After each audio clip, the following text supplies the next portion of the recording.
Hello, this is Andrew Davey at Nevada Forward, and we're here with Barbara Hartzell, a member of the Chimawave tribe. Um, Thanks for joining us. Thank you for having me.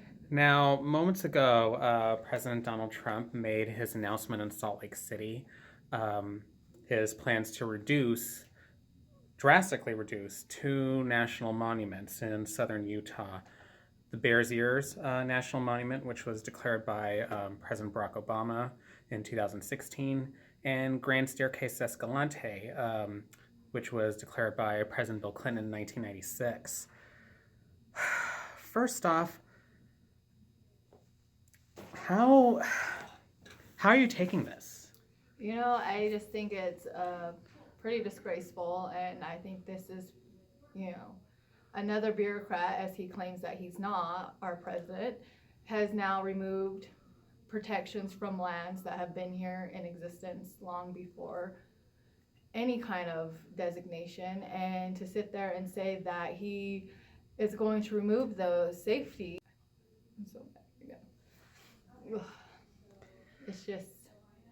it's very upsetting and it's very disappointing, but it's not surprising. I'm not surprised by his behavior. I'm not surprised by anything that he does. He is only interested in himself and his groups that are happy with the job that he's doing. So until we could change that, I guess we're going to have someone once again tell us what land is important to us and what we should be able to do with it and allowed to do with it, and there should be no protections upon it because he gets to determine that on his own. Now, of course, the way Trump and the administration have framed this is they are giving all this land back to the people of Utah. From what we know so far, they want to reduce Grand Staircase Escalante by just over 900,000 acres, and they want to reduce Bears Ears by just over 1.1 million acres. So why do you think the White House is wrong in their approach in, as they describe it, giving this land back to the people? Well, who exactly are the people they are giving this land back to? I mean, are they dividing this up amongst residents of Utah and saying, here you go, you each get an acre of land back? Who exactly gets to determine who this land is actually going back to, and how was this land actually taken to begin with? You still have access to public lands, you still get to go hiking, you still get to do all the things that you've done before. You just don't get to sit there and sell it off to the highest bidder. Now, on one hand, Interior Secretary Ryan Zinke has said that he wants to keep these public lands public. However, we've also seen reports that at the very least with Bears Ears, the administration may be interested in allowing for more fossil fuel drilling in the land they want removed from the monuments. What do you think of that? Well, there's your answer of who the land goes back to. It's not actually going back to the residents of Utah now, is it? If it's going to go into the fossil fuel industry, then we do know that land is going to go to the highest bidder and not the people that he is claiming that the land is going back to. Now, we're speaking here in Nevada, and here there's been a lot of interest in what the White House ultimately may or may not do to the two Nevada monuments that were placed in the administration's review list earlier this year: Gold Butte National Monument near Mesquite, and Basin and Range National Monument, which spans through Lincoln and White Pine counties, and I think part of Nye County as well. Were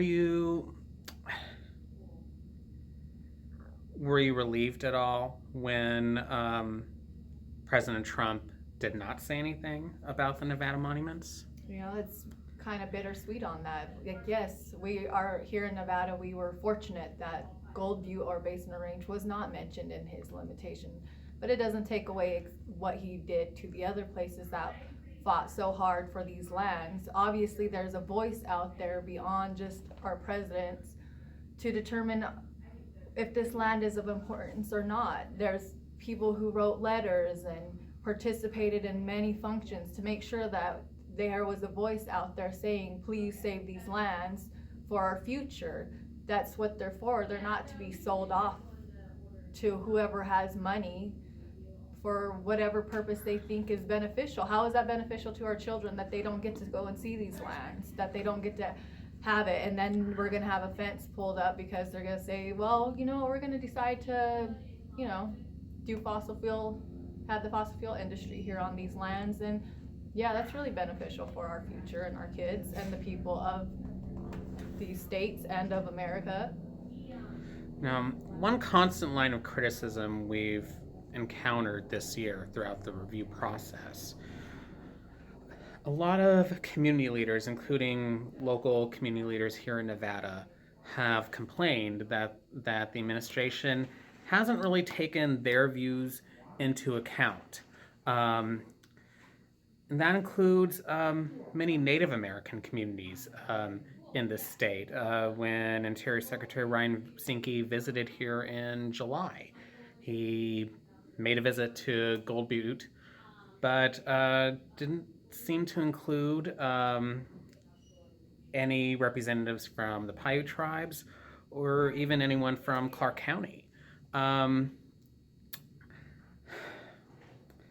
How have you viewed the administration's outreach to local communities, particularly to Native American communities? I say for their outreach has been very limited, and unless you're the one person who agrees with his opinion, then then his outreach to you is non-existent. As long as you're not going to go out there and actively participate in selling out public lands, then you're not going to have a say-so, and they're not going to reach out to you, and they're not going to let you participate because they don't want to hear what you have to say and why these are important and why we need to keep them in our public lands in public hands, as they say. Mm-hmm. This is a very small, limited, and targeted community that they want to outreach for these specific purposes, and we're not part of it. As long as you're not going to sit there and say, yes, please take these lands back and sell it to the highest bidder, then no, your opinion is not needed for him or the entire administration that is supposed to be protecting the greater good in here for this. And finally, again, so far, the White House isn't saying anything about Nevada's monuments. We don't know if they will eventually announce any plans to modify our monuments, or if this is the end of it. What are you hoping to eventually hear and see from the administration about our monuments and about the protection of these public lands going forward? I hear a lot about, the bureaucrats, only one person makes a decision and they overstep their boundaries. But I also hear that there's a such thing called state sovereignty, and there's also tribal sovereignty.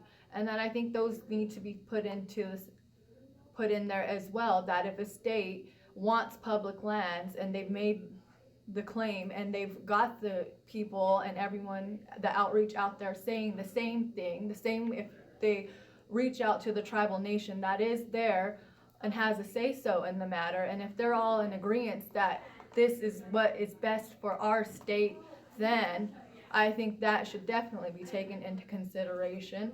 And the fact that Nevada has a lot of lands that we have the protections for because that's what our state was actually based off of. I can't remember what it was.